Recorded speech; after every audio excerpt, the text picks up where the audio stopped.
안녕하세요. 암과 책의 오디세이 김세섬입니다. 저희 팟캐스트 34회부터 지난 회인 48회까지는 암에 대한 이야기를 주로 했는데요. 이제 다시 책과 금음에 대한 이야기로 돌아가 보겠습니다.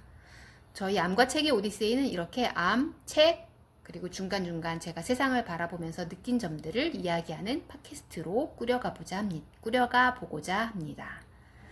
지난번에 제가 창업하기 좋은 때에 문을 연 건 아니라고 말씀드렸어요.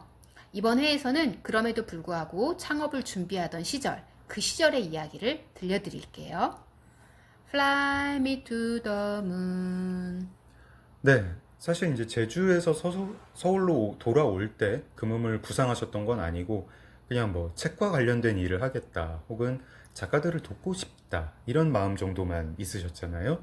흔히 그런 때에 보통 뭐 1인 출판사를 만들거나 뭐 동네 서점을 열거나 그러지 않나요? 네, 그때 보통 동네 책방 같은 걸 많이 여시죠. 네, 그래서 동네 책방이 꽤 우리나라에도 많이 있어요. 네. 물론 뭐 영업은 어렵지만 책이 많이 팔리진 않지만 그럼에도 불구하고 지금 이 순간에도 많은 분들이 동네 책방을 열고 계시고요. 약간 로망이잖아요. 어떤 그렇죠. 분들은. 책 좋아하는 사람들이 자기 공간을 만들고 싶다. 네, 혹은 나랑 내 친구들이 어차피 카페에서 모이는데 네, 밖에서 돈 쓸 필요 뭐 있냐. 내가 서점 만들고 이제 그럼 그쪽에서 우리 친구들 모여서 저녁에 커피 한잔 하면서 우리 원래 책 좋아하니까 책 이야기 하고 책 좋아하시고 사람 좋아하시는 분들. 아, 네. 맞아요. 그런 네, 분들이 창업하시기도 하고 1인 출판사 역시도 출판사에서 일하시던 분들이 나이가 어느 정도 되면 제가 지난번에 드린 말씀처럼 이제 관리자 레벨로 넘어가야 되는데 그 일이 영 마땅하지 않거나 네, 여전히 책을 만들고 싶고 현장에 있고 싶어 하는 분들도 계시거든요. 네, 또 본인이 이제 위에서 계속 이제 영업 매출이라든가 푸시도 받고 아래 직원들 관리도 하다 보면 내가 뭐 하는 건가 싶을 때도 있어요. 난 정말 책이 좋아서 이 일을 시작했는데 네, 그러면 이제 우리나라가 외주가 많이 잘 돼 있어요. 네, 디자인 같은 거, 인쇄 같은 거 그런 것들이 잘 돼 있기 때문에 1인 출판사를 많이 내기도 하시죠. 네, 근데 저 같은 경우는 저는 출판 일을 하지 않았잖아요. 네, 저는 이제 외국계 기업에서 그 기업들도 다 IT 기업이고 막 장비 관련되고 뭐 그런 곳들이었어요. 네, 그래서 전혀 좀 무관하고 이쪽에 전문성도 없고 네. 또 제가 생각할 때 출판사가 부족해서 사람들이 책을 안 읽는다라는 생각은 안 들었거든요. 그렇죠. 네.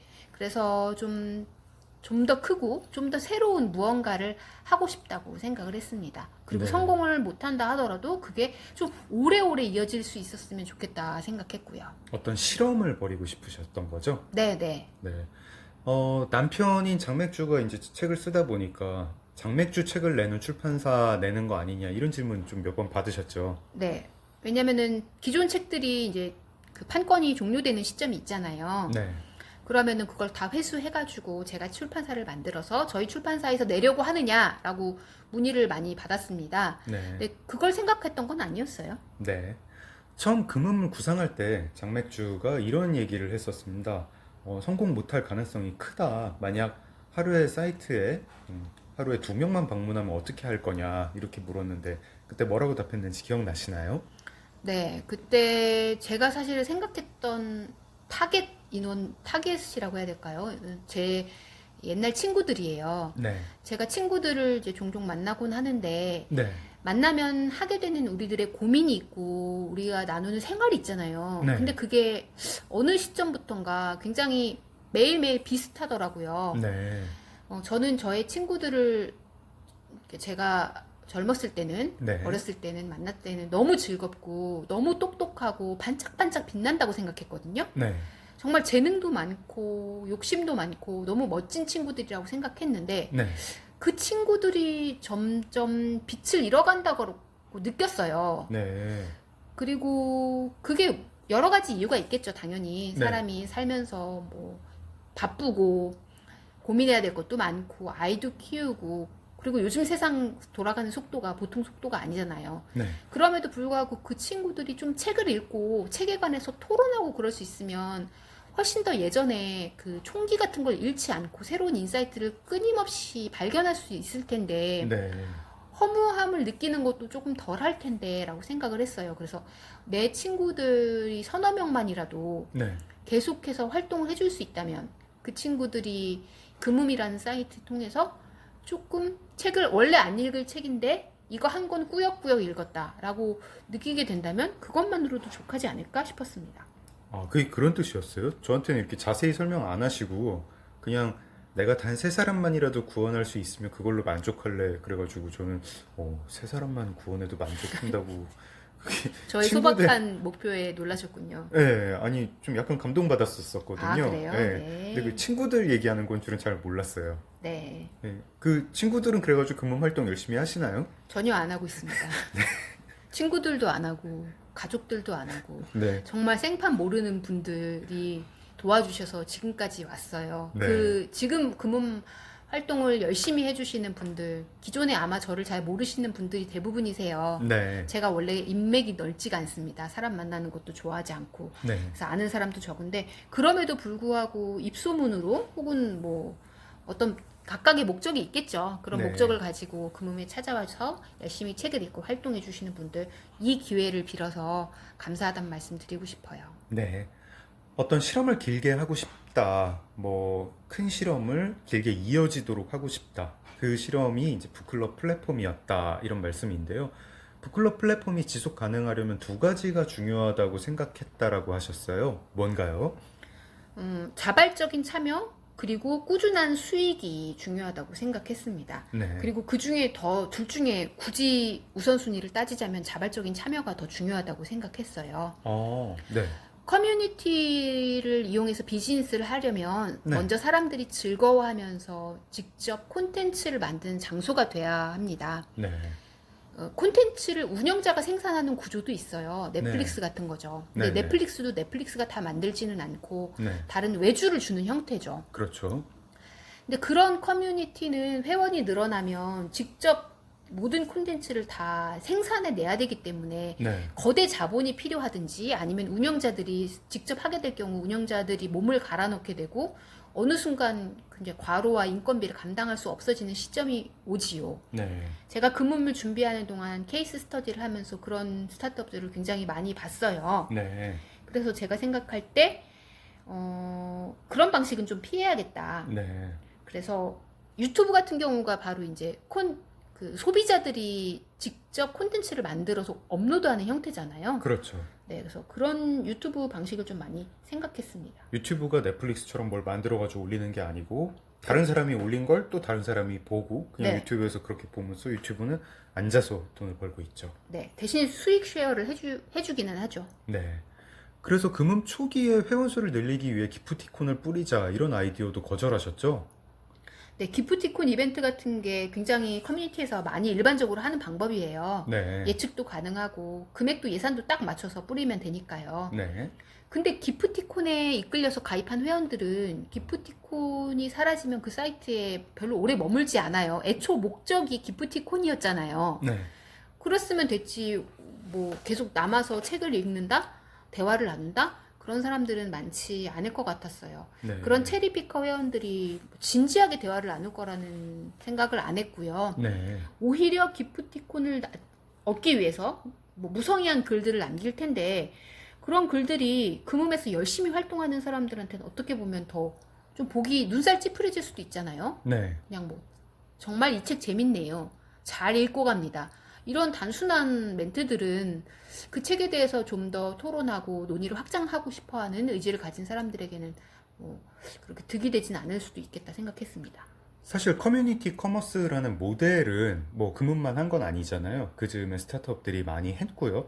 그럼 이 커뮤니티 커머스가 잘 되냐 안 되냐 따질 때는 밖에서는 그냥 그 회원 수를 보는 거잖아요. 회원 네. 수가 몇 명이다. 뭐 이렇게 실질 회원 수, 활동하는 회원 수가 액티브 유저가 몇 명이다. 이걸 보는 건데 그걸 늘리려고 기프티콘을 뿌리는 거고요. 네. 이제 외부의 기준은 그거밖에 없는 거죠. 회원 수 몇 명이야? 그래서 네. 활동하는 사람 몇 명이야? 방문자 수 몇 명이야? 네. 이건데 지금 세성님은 우리는 그 회원 수에 연연하지 않고 길게 가는 걸 생각을 하고 좋은 사이트를 만들겠다라고 했는데 그건 좀 기준이 없잖아요. 회원 수는 숫자가 있는데 네. 이 좋은 사이트, 뭐 사람들이 재밌어하는 사이트, 뭐 이런 애정을 갖고 진지한 대화를 하는 사이트인지 아닌지는 그건 어떻게 그러면은 평가를 하고 뭐 이렇게 지표를 얻을 수 있다고 나는 어떻게 알 수 있다.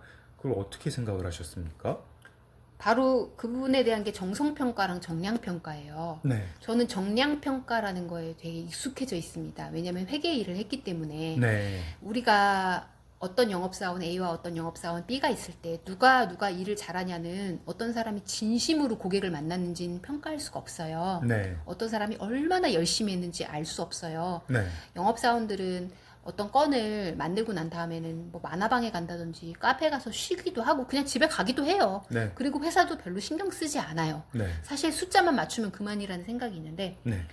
그 몸은 누가 저한테 만들어 달라고 한 사람은 없었어요. 네. 대한민국에 이런 진지한 커뮤니티, 이런 좋은 커뮤니티가 있었으면 좋겠다라는 사람은 없었고 그냥 제가 길다면 긴 직장 생활 하는 동안 점심시간에 직장 동료들하고 이야기를 할 때 그 대화의 주제로 책이 나온 적이 한 번도 없었던 것 같아요. 네. 대부분 드라마도 많이 나왔고요. 야구를 좋아하거나 축구를 좋아하면 스포츠 얘기도 나오고 정치 얘기는 의외로 잘 안 나왔어요. 네. 민감해서겠죠. 네.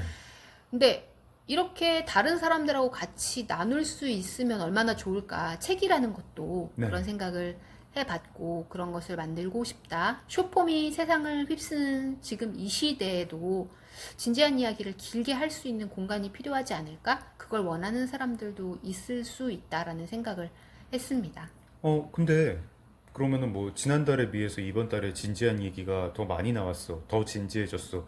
뭐 이런 거를 평가를 할 수 있나요? 그러니까 내가 지금 이 사이트를 만들어가지고 사람들이 뭐 한 달에 몇만 명 오기는 하는데 뭐 몇십만 명 오기는 하는데 지금 사이트가 어떻게 되고 있다. 지금 더 나아졌다. 안 나아졌다. 이거를 어떻게 자신할 수가 있다고 생각을 하셨나요? 그거를 자신할 수 있는 방법은 사실은 없고요. 그래서 초기에는 제 스스로가 열심히 독서 모임에 활동을 했어요. 네. 직접. 그러면서 소통도 하고 어떻게 되는지 관찰도 하고. 근데 좀 아이러니한 것은 지금 저희가 금음이 어떻게 돌아가는지를 체크하는 수치들이 있거든요. 네. 하루치에 올라온 대화량, 가입한 회원수 이런 것들을 통해서 좀 참고를 하고 있기는 한데요. 네. 그래서 저한테 조언해 주시는 제가 이제 스타트업 발표를 할 때 네. 투자자를 유치하고자 하는 자리에 갈 때 듣는 조언들이 절대 감으로 결정을 내리면 안 된다. 네. 항상 데이터에 기반한 의사결정을 해야 된다. 네. 데이터 드리븐 디시전 메이킹이라고 이렇게 이야기를 하던데요. 네. 저는 사실 그 이야기들도 그렇게 저한테 와닿지는 않았던 게 스타트업을 만들면 아마 90% 이상이 다 망해요. 네. 그게 숫자잖아요. 그게 숫자예요. 근데 그렇죠. 그럼에도 불구하고 할 때는 이유가 있지 않을까요? 제가 그렇게 데이터를 중시하는 사람이었으면 애초 시작을 안 했겠죠. 근데 네. 그럼에도 불구하고 시작했다는 거는 제가 이루고자 하는 어떤 가치가 있었고 목표가 있었기 때문에 그거를 향해서 가고 싶다는 생각입니다. 네, 알겠습니다. 뭐 그래가지고 뭐 커뮤니티 사이트에서 흔히 하는 편법 같은 거 안 부리셨죠? 가짜 계정 만들거나 이런 네, 것들. 초기에 만드는 가짜 계정이라든지 뭐 여러 가지 방법들이 있는데요. 그런 것들은 뭐 생각도 안 했죠. 네. 그러면 이 인터넷에서 진지한 대화가 오가게 만들고 싶다. 현재 인터넷은 그런 공간이 아니다. 오히려 점점 더 나빠지고 있다. 뭐 이런 생각을 하셨었는데 그런 생각은 다음 회에서 좀 자세히 들어보면 어떨까 싶습니다. 알겠습니다. 그럼 오늘 방송은 여기서 마무리를 할게요. 암과 책의 오디세이 김세섬이었습니다. 좋아요, 댓글, 구독 감사합니다. Stand by me, Stand by me, darling, darling, darling.